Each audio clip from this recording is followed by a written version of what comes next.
Let's see if we got everything. Okay. This is much better than the pre-recorded stuff. Put the mic up here. Okay, here we go. Hey everybody, this is Matthew Johnson from Catholics on Record, and today we are going to be talking about the three keys to a good prayer life. And so I want to give before that I want to give a shout out to my friend Dustin from Holy Smokes, my friend Dom from the Logos Project who allowed me to go speak on their live stream the other day. It was really beneficial, and it really helped me, come out of my shell and get used to the Catholic sphere of vlogging. So yeah, shout out to you guys. You guys are really good in helping me. So three keys to a good interior prayer life, good prayer life in general. So we'll start with the first one: daily consistency. So if you can find a prayer you can do daily and that's consistent, that's something you should look into. So starting out, I would suggest the daily rosary. Um, yeah, I was daily rosary is good. If you can't do the whole rosary, do a decade. Um, if you can't do that, just do 3 Hail Marys. Just do something you can stick to consistently and something you can do daily. Second one would be intention of the prayer. So it says in the Bible that he warns against vain repetition. That Jesus warns against vain repetition, and that can go along with a different thing. So if you're just saying the prayers like kind of heaping them up like the Gentiles do, just saying them because you have to do something, they can be kind of vain. Um, you shouldn't really do that at all. So, what is your intention with the prayer? What do you find that are you just doing it because you have to, or are you doing it because of the love of God? And the third one I would say is a devotion to God with your prayer. So you have the daily consistency, the intention in the prayer, and then you have the devotion to God, which is that charity, and that deepens in your prayer life. That deepens as you go along. So how can we apply this to our daily life? I would say, well, first, if you're finding that you're not consistent, if you're saying, okay, I'm doing my rosary Monday, but then I'm going to skip it Tuesday, you need to. And I suffer from this myself. I sometimes skip rosary, but trying to be consistent as much as possible, that's key. And so the intention, like I said, the vain, you don't want vain repetition. You want like devoutness with your prayer, and the devotion. You want to have deepening charity and communicate with God. So yeah, you just want to make sure your prayer life is kind of, I don't want to say the new way of saying it, on point, but on the point of reaching to heaven. Um, so you may ask, where can I find good examples of prayer? Let me look in the Bible real quick. Um, I would stick with the Beatitudes. I mean, throughout the Gospels, you find Jesus goes off to a private place and prays.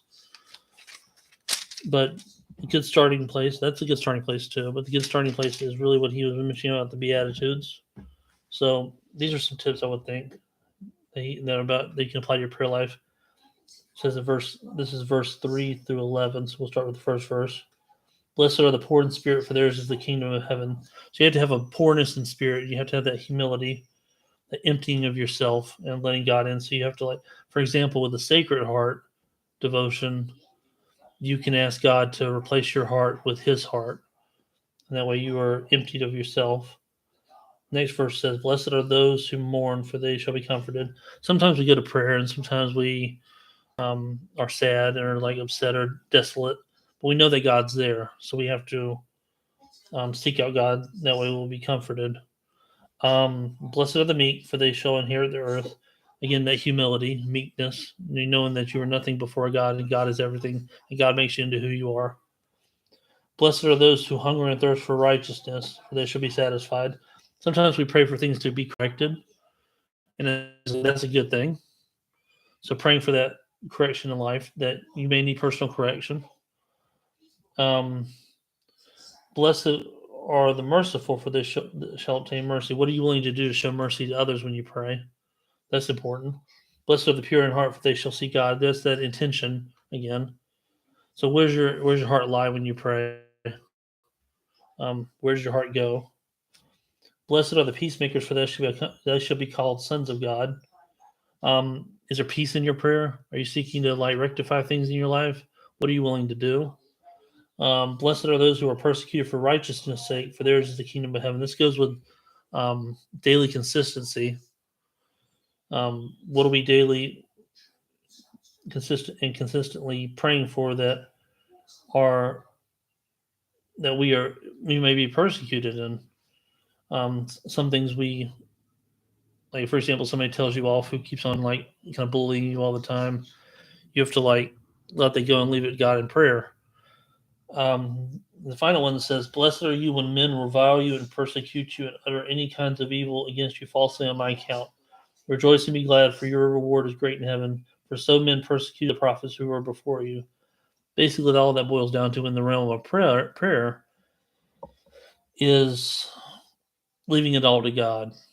Just leave it all to God, let it all go, and let God do what He does, because He's ultimately going to fix it in the end.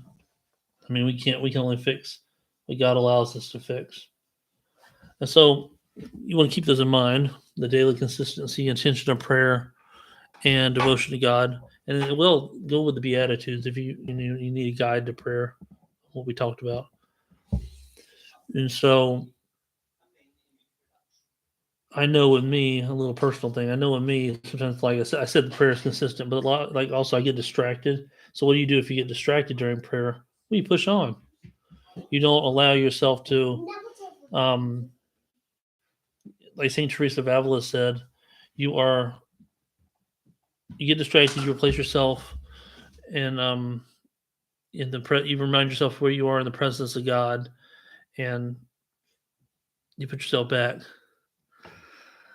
So, hey Anthony, you want to come on the you want to come on the video? I want to watch some video. Yeah. No, we're on live cam, Anthony.